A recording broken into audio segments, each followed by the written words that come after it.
Stockton surveying the floor. Russell goes to Jaron Collins. Ostertag will get most of the minutes. Collins starts the games. Outside to Kirilenko. On the floor for the Utah Jazz. Stockton, Malone, Russell, Kirilenko, and Jaron Collins. The foul is called against Chris Webber. Wow, that's a big call right there against Chris Webber. Michael Bibby, as he did in game one, playing very solidly, knocks down the three-point shot from the perimeter. Don't forget, this is only Michael Bibby's third career playoff game. Had 20 in game one, but struggled mightily with only 5 points in game two, which was won at Sacramento by the Jazz. 3 seconds on the shot clock. Stockton losing control, forces the long range three and buries it. What do you mean forces, Paul? You don't think that was play? I was starting to correct myself, but I'd run out of time. The Jazz have been sloppy. 2 turnovers already and an ugly possession there. Webber down inside on the jump hook, now with 17, his first basket of the second half. Well, Chris Webber realizes he needs to do damage inside. Collins with it, given lots of room. Backdoor cut to Kirilenko, blocked by, maybe changed by Vlade Divac. I think he got a piece of it. He should get credit for a block. Webber looking to bring that ball back outside, and he better. 13 on the shot clock as Sacramento gets into his offense. Stojakovic, a very slow first half, only 2 for 8 from the floor. Mismatch, he's being covered by Jaron Collins, but Andre Kirilenko comes in with another block. His second of this game. He had 5 in game two. The Kings lead at 51-48, just the start of the second half. Doug Christie will not respect Brian Russell's perimeter shot until he shows him he can make it today. Russell wide open from outside the arc. A little bit long, rebound taken by Stojakovic. The looks are good, but Brian's confidence is not. Russell now 2 for 5 from the floor.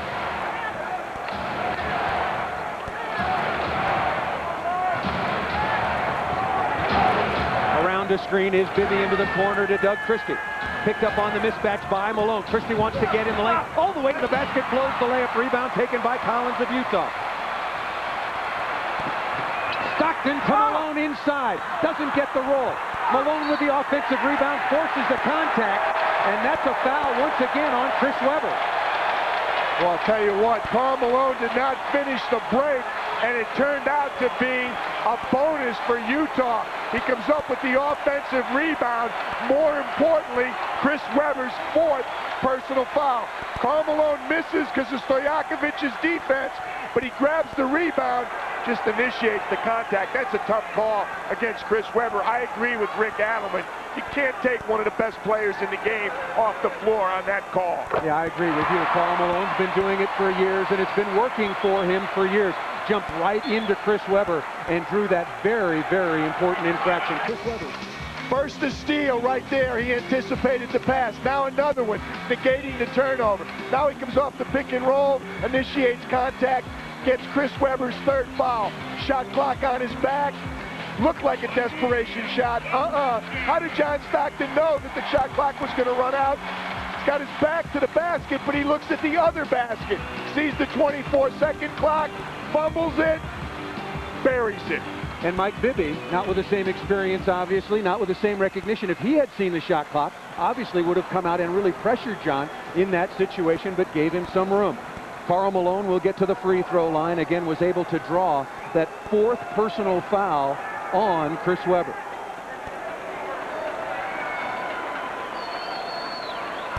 Malone on the afternoon as he misses that free throw. That was his first miss. He's 3 of 4 now with 11 points for the Utah Jazz, who trail at 51-49.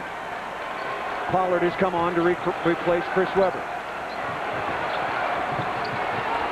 Well, don't forget, early in the year, they played a lot of games without Chris Webber and played well, but I think they were in a little better psychological state than they are right now, Paul. Stojakovic misses again. He is a paltry 2 for 10 on the afternoon. It's early in this game, it's early in this series, but this is going to be critical to see how Sacramento weathers this storm. Stockton running screen and roll. Jaron Collins knocks Bibby to the floor. John Stockton nails the 15-footer. Well, you can see Rick Adelman's disappointed with no foul call, but he realizes it's more important that his team maintains their composure. Tied at 51. Stojakovic looking to get to the basket. Reverse layup is rejected by Malone. The help defense from the Utah Jazz has been exceptional this entire series. The expression they use all the time, help the helper. Two people help, there's a third. Karl Malone with the block. Foul on the outside by John Stockton. His fourth personal foul as Mike Bibby will get to the free throw line. Bibby and Weber, the only players getting it done offensively for the Sacramento Kings. The no call that had Rick Adelman upset was this aggressive screen by Jaron Collins. He's right there. Jaron Collins did exactly what you're supposed to do. He absorbed the contact. Got to credit number 12 again, John Stockton. He set Michael Bibby up and then ran him right into Jaron Collins' strong screen. Excellent numbers from Mike Bibby. Bibby having a solid. Kirilenko. There is Scott Pollard again, and maybe Pollard, along with Mike Bibby, the most valuable member of the Sacramento Kings today. Well, Scott Pollard has twice as many offensive rebounds, 6, as the entire Utah Jazz team. The lead is up to 11 for Sacramento, looking to take a 2-games-to-1 advantage. Malone inside. Of course, Weber has to let him go with a 4th personal foul. Excuse me, let me get out of your way, Mr. Mailman. But that's the right decision by Chris Weber. Well, especially within an 11-point lead. Bibby with 22 points, looking to add more. Stojakovic has been much better since the midpoint of the 3rd quarter. Working against Russell, turns it over. Does he lose it? Yes. Ruled off of Stojakovic's leg. And the Utah Jazz, who forced a number of turnovers for Jerry Sloan, but not necessarily taking advantage. Sac is staying in with free throws and offensive rebounds. Utah staying in points off turnovers.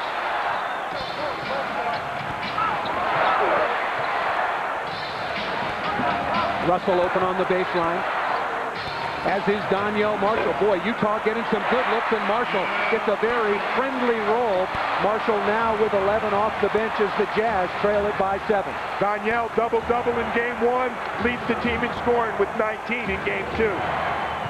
Bibby loses John Stockton, who comes from behind for the steal. Stockton looking to get to the basket, blocked and fouled. John Stockton, what a play again at the defensive end. Well, he won't get credit for the steal, Paul, but he knocked it loose. He caused the steal, and then he immediately takes it coast to coast. Watch him reach behind. He strips Michael Bibby, and now Stockton goes the other way. Remember, Utah will always run when the opportunity presents itself. That's the beauty of John Stockton, knowing when to push it and when not to. Stockton missed his only free throw in the first half and is good on the first of 2 attempts here. At 40 years of age, what he is doing in the game of basketball, there have been golfers, there have been baseball players, but at his age, at the point guard position, 5th in the NBA in assists, 10th in steals. 4 minutes and 30 seconds remaining. Turnaround jump shot, not close, balls on the floor. John Stockton comes away with it for the Jazz. Surprise. Stockton lost his dribble, looking for somebody to give it to.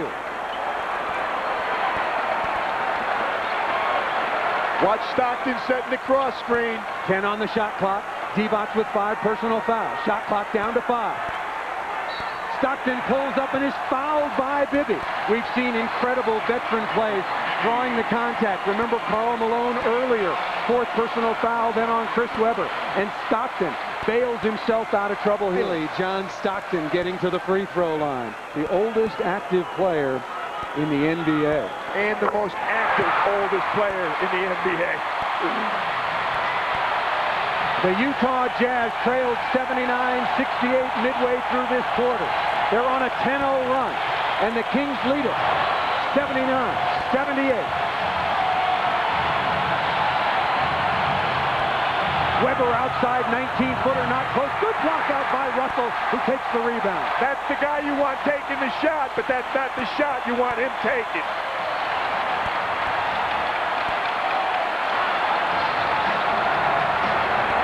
Back to Stockton.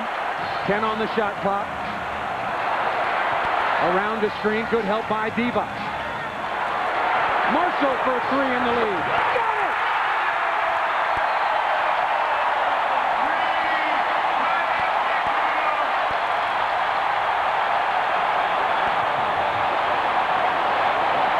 At the offensive end. Well, fortunately, they're offensive rebounding and making free throws because they're not getting it done anywhere else on the offensive end. Bibby pulls up against Stockton. That's the answer. No, Weber with the offensive rebound. Looking inside, and a foul is called against the Utah Jazz's Brian Russell. The Jazz now out of foul, so Weber will go to the free throw line. A little bit of both. I think Rick Adelman's game plan has become, guys, just shoot it, go get it off the offensive boards, earn a trip to the free throw line. The Jazz had one more foul to give, one more. On the floor, the ball is tripped away by John Stockton, but a foul is called inside, and now Chris Weber will get to the free throw line. Well, Jerry Sloan is livid, but that's what's been called all day on the opposite end also. It's ugly. Chris Weber wisely goes to the basket. He gets the benefit of the call. He got his legs tangled up with Karl Malone. Tough call, regardless. Sacramento back at the line.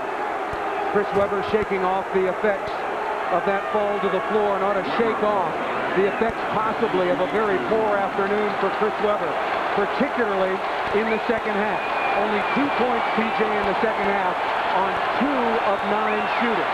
Well, he was off to a great start, Paul, and then the foul trouble took him out of the game. He was so aggressive in going to the basket in the first quarter. We haven't seen too much of that since. His aggression that time got him back on the line.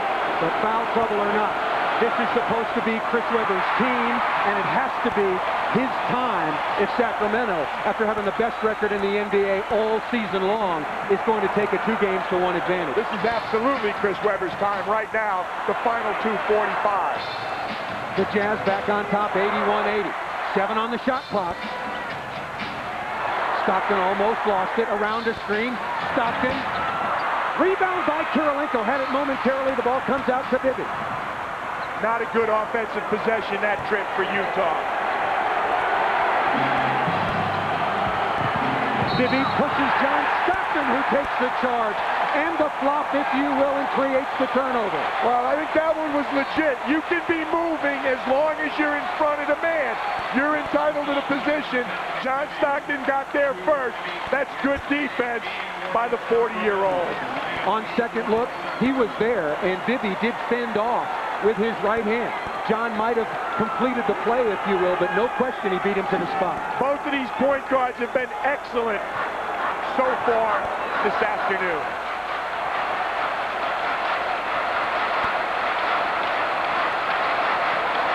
Weber's got to be careful. It's getting late. Malone almost lost it. 8 on the shot clock. Stockton looking for somebody. Nobody is free, and a foul is called against the Kings. Well, playoff basketball is about trying to execute. You see how difficult it is for either of these teams to execute. You've got a half-court team that normally executes well, Utah, and a high-powered offensive team. Neither one of them can get anything done because of the aggressive defense. It's a tough call, but Greg Willard saw Vlade Divac get hooked up with Karl Malone underneath the rim. You see Vlade's numbers. Not only did he foul out this afternoon, he also fouled out in Game 2. When we come back.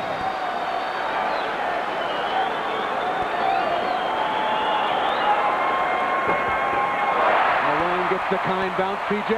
Well, you'd be stressed, too, if your team was averaging 113 points a game in the regular season against Utah, and so far now averaging 87.5, and they're sitting at 80. They'll be lucky to get 87.5 this afternoon.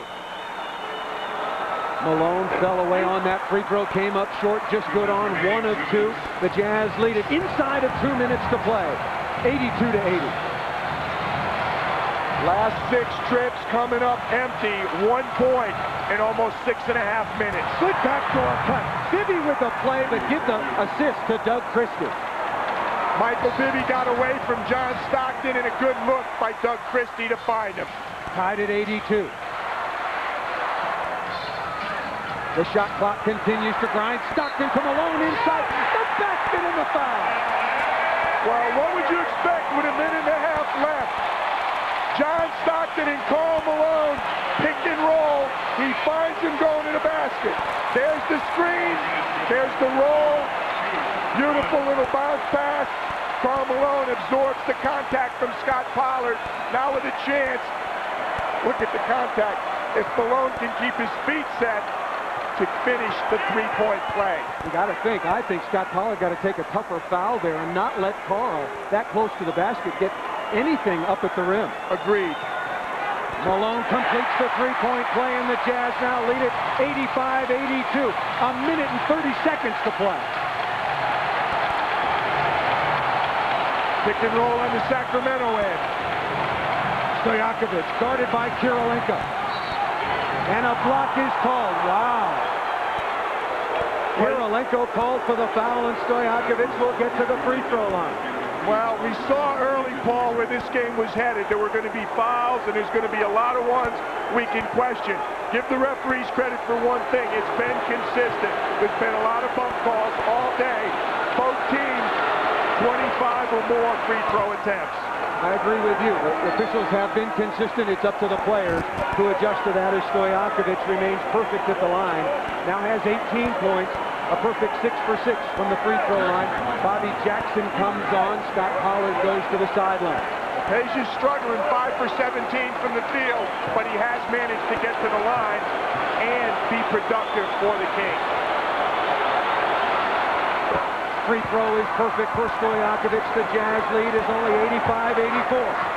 Bobby Jackson draws the assignment defensively against John Stockton. Well, he did a great job on that possession that we replayed about 3 minutes ago.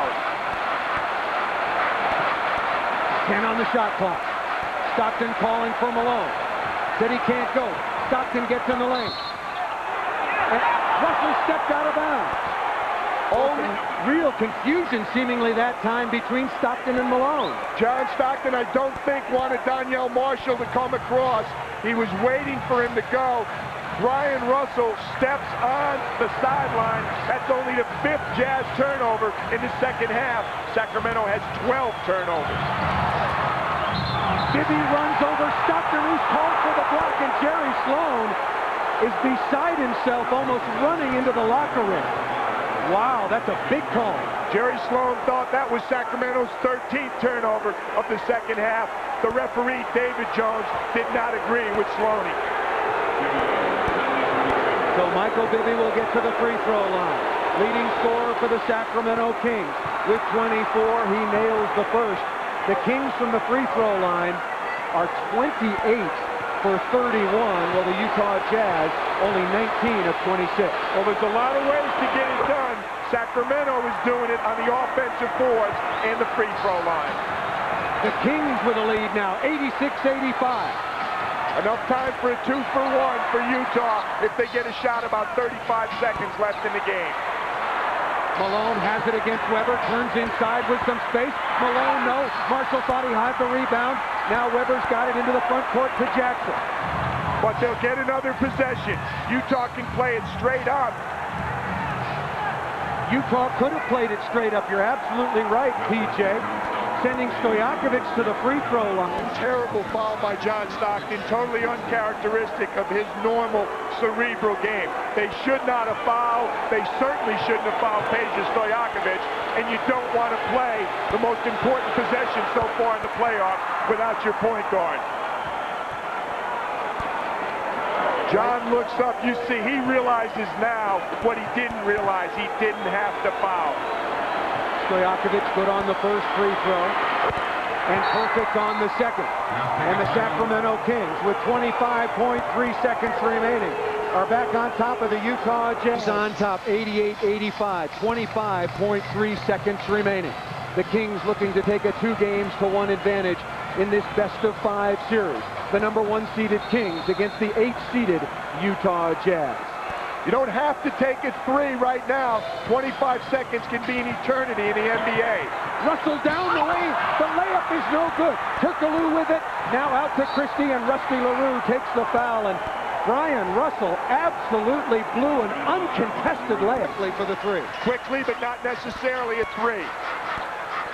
Back to Malone. The layup is good there. Now, of course, the foul. 10.2 seconds remaining. The Kings lead it 89-87. Who do you foul, PJ? Well, they're not going to have an opportunity, I think, to decide. Rick Adelman can put 4 or 5 80% free throwers on the floor right now. That's why Chris Webber's inbounding the ball. He's under 80%. Brian Russell can't wait too long. Doug Christie, he shoots 85%. If he misses, timeout, they'll advance the ball. Now do they need a 3? Yes, they do. It's shot, even with only 8 seconds to go. Trouble getting it into LaRue. Time winding down. Wild-looking shot, no. Rebound comes outside. Stockton on the sidelines. LaRue, no. And that's it. The Sacramento Kings hang on. John Stockton fouled out. It was put in the lap of Rusty LaRue. And the Utah Jazz needed a 3 to send this into overtime, and they couldn't get there. They got 2 looks at it, Paul. That second shot can kill you. Sacramento dodged a bullet. They found a way to win on the free throw line and on the offensive boards.